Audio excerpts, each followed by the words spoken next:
यहाँ एक प्रेरणादायक कहानी प्रस्तुत की गई है, जिसका उद्देश्य जीवन में आत्मविश्वास और सकारात्मक दृष्टिकोण विकसित करना है। असफलता से सफलता की ओर। एक किसान की कहानी। एक गांव में मोहन नाम का एक किसान रहता था।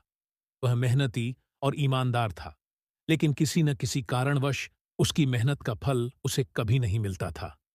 हर साल वह अपने खेतों में पूरी निष्ठा से मेहनत करता, लेकिन या तो मौसम की मार पड़ती या फसल की कीमत गिर जाती, जिससे उसका जीवन हमेशा कठिनाइयों से भरा रहता। एक साल उसने अपनी पूरी जमा पूंजी लगाकर अपने खेत में गन्ने की खेती की। उसने दिन रात मेहनत की, पानी की उचित व्यवस्था की और फसल की देखभाल में कोई कसर नहीं छोड़ी। उसे उम्मीद थी कि इस बार फसल अच्छी होगी और उसे अच्छा मुनाफा मिलेगा। लेकिन दुर्भाग्यवश जब फसल कटने का समय आया, तो गांव में एक भयंकर तूफान आ गया और उसकी सारी फसल बर्बाद हो गई। मोहन इस हादसे से बुरी तरह टूट गया। उसे लगा कि उसकी सारी मेहनत व्यर्थ हो गई है और अब उसका जीवन बर्बादी की कगार पर है। उसने मन ही मन सोच लिया कि अब वह खेती नहीं करेगा। वह निराश होकर अपने घर बैठ गया और भगवान से अपनी किस्मत को कोसने लगा। एक साधु से मुलाकात। कुछ दिनों बाद गांव से गुजरते हुए एक साधु मोहन के घर पहुंचे। साधु ने मोहन के उदास चेहरे को देखा और पूछा, बेटा, क्या बात है? तुम इतने निराश क्यों हो? मोहन ने साधु को अपनी सारी व्यथा सुनाई। साधु ने मुस्कुराते हुए कहा, क्या तुम जानते हो बांस का पौधा और गेहूं का पौधा कैसे बढ़ते हैं?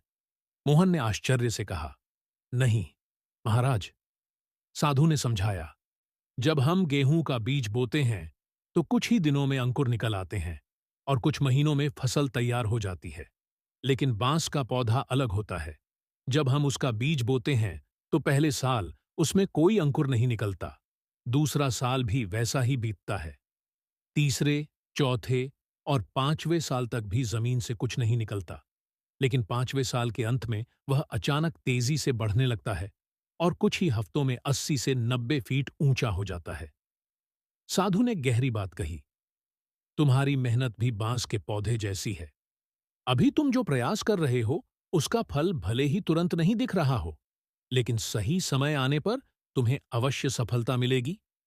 अगर तुम बीच में ही हार मान लोगे तो यह जान ही नहीं पाओगे कि तुम कितने करीब थे। नई उम्मीद के साथ प्रयास। मोहन को साधु की बातों से बहुत प्रेरणा मिली। उसने अपने भीतर एक नई ऊर्जा का संचार महसूस किया।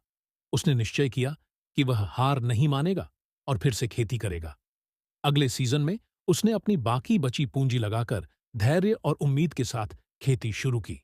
इस बार उसने पहले से भी अधिक मेहनत की। उसने नई तकनीकों का इस्तेमाल किया और फसल की सुरक्षा का विशेष ध्यान रखा।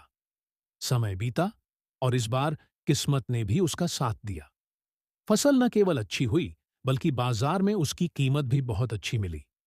मोहन की सारी मेहनत रंग लाई और उसका जीवन एक बार फिर पटरी पर आ गया। कहानी का संदेश।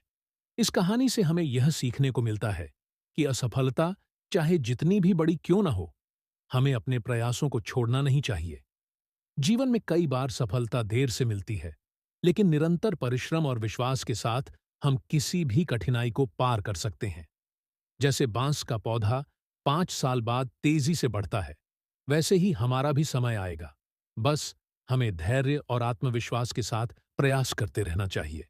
याद रखें, सफलता उन्हीं को मिलती है जो हार नहीं मानते।